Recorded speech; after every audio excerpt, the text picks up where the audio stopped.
Hi everyone, hope you're having a good weekend. We're going to go over week 4 in this video. So as you can see, we just have week 4 and week 5 until the end of the summer term. So next Friday is the last day of classes for the summer term, which is when you will turn any remaining work in. So we'll go over that next week, but just wanted to give you an idea of what we have left. So in week 4, you are going to be doing your final research log. And this research log, you are going to look at the organizing sources activity that you did on Friday. So you guys did a great job grouping your sources into interesting categories that you will use in the reader's guide. So you had those 2 blank note cards, and you're going to look for sources to fill in the gaps that you see in your research. So you can use any of the previous ways we have found sources, or you can do a general search on Atkins Library, or you can even look in your sources you've already found in the reference lists or notes or works cited at the end of those for any news sources. So just remember, you're finding 2 sources this time, and you are, that should say research log 5, I'll fix that. You are doing the usual summary key terms crap test, summary key terms crap test for each, but this time you're going to do something a little bit different. Instead of the editor's commentary, you're going to do an elevator pitch. The elevator pitch is meant to talk about all of your research cumulatively. So you're not just talking about these 2 news sources, but looking at what you've found about your topic so far. The idea of an elevator pitch is to, try to get across to somebody that doesn't know that much about your topic and the amount of time it would take to ride an elevator. So you're aiming for about 200 words. Then you will submit that research log as you always do. I have you looking over the Reader's Guide student examples. So there is a link to 4 Reader's Guides in this folder there. You don't need to read them closely. I just want you to pay attention to the ways that students are approaching those 3 distinct sections of the editor's introduction, and especially how they are discussing connections between their sources in the second section of the editor's intro. So they're meant to kind of give you an idea of what a reader's guide looks like. And then you're also doing this editor's introduction downdraft. So if you remember in the essay that you read for the Composing Processes Studio and the Shitty First Drafts, Anne Lamott said the first draft is the downdraft, you just get it down. So this does not need to be good. You just need to start getting words down on the page. As long as you are doing that, so you're doing this on your own. So you want to do this, and again, remember she said the downdraft is for you. It's not for anybody else. So just make sure that you are getting that down. Because you can then use what you have got down for what's coming up the following day. So on Tuesday, you are going to turn in what Anne Lamott would call a fixed up draft. So this will be something your group members will see. So you'll want to begin this in your Google folder. This is the second draft. It's the fixed up draft. It's not the final draft. Keep that in mind. So you eventually, for your editor's introduction, which is the main essay you're writing this semester, is going to be 1,250 words. You might not get that much in this draft. You want to aim to get 1,000 words done for the fixed up draft. If you happen to write more, that's great. And so you're going to start the draft in your group's Google folder. If it's not there, I can't see it or grade it. And also your group members can't see it or comment on it. You're going to submit the URL. Okay, so that's all you're working on for Tuesday. You want to put as much effort into that fixed up draft as you can. On Wednesday, you're going to do a peer response to your group members' editor's introduction drafts. Please keep in mind that you are going to receive evaluations from your group members as to how involved you were in the peer review process. So please make sure you're putting in an effort there. On Thursday, you're going to turn in a complete Reader's Guide draft.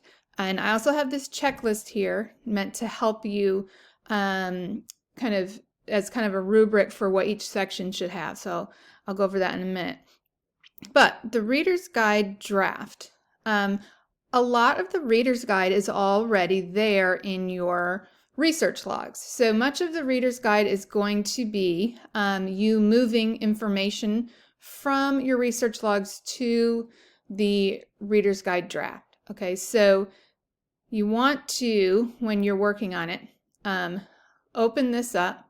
So this has a description of all of the different sections. You have a video walkthrough as well of the entire project, but right now I want to just go over the different sections that you're going to need to have. This is going to be in Google Docs, so you'll want to start another Google Doc in your group folder. You're going to have a title page. Please see that you have a designation for each of these things. So the title has to be not a header, but you can choose it to be the title.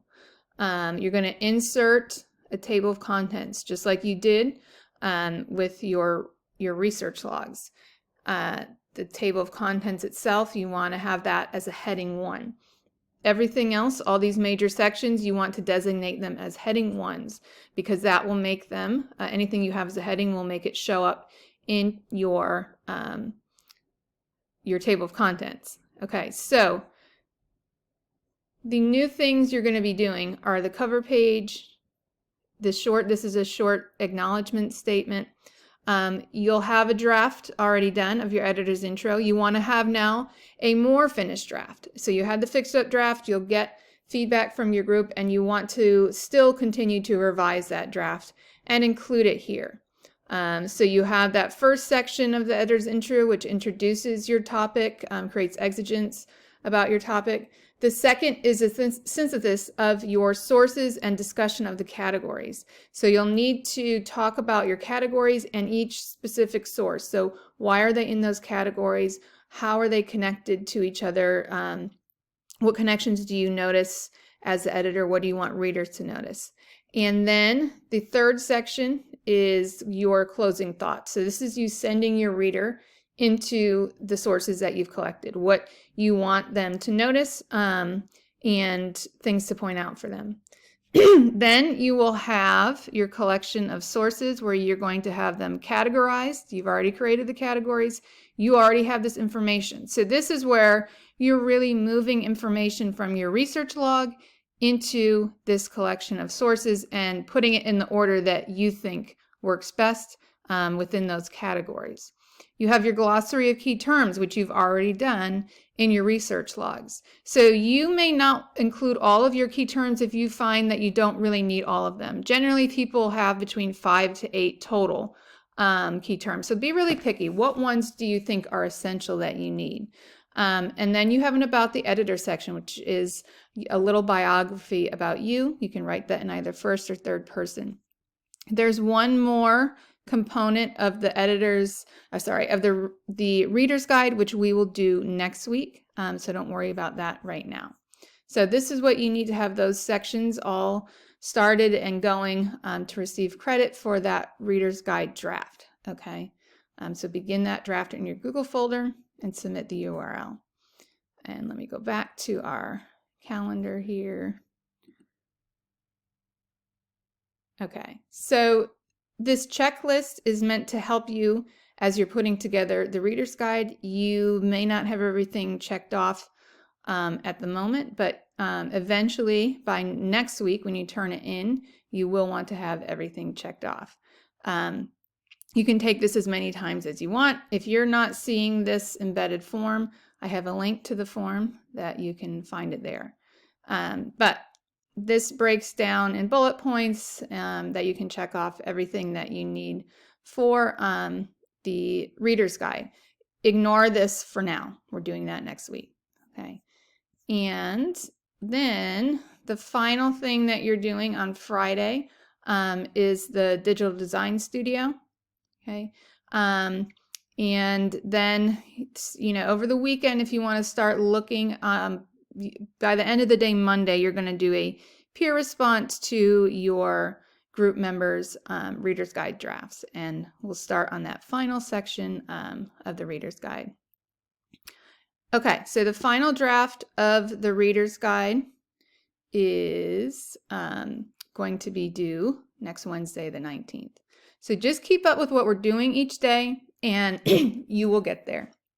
But please let me know if you have any questions. Again, if you can just make sure that you're turning in what needs to be turned in on time. You don't have to worry about the next day. Just one day at a time, and you will have your project completed. I hope you guys have a great week. Please let me know if you have any questions.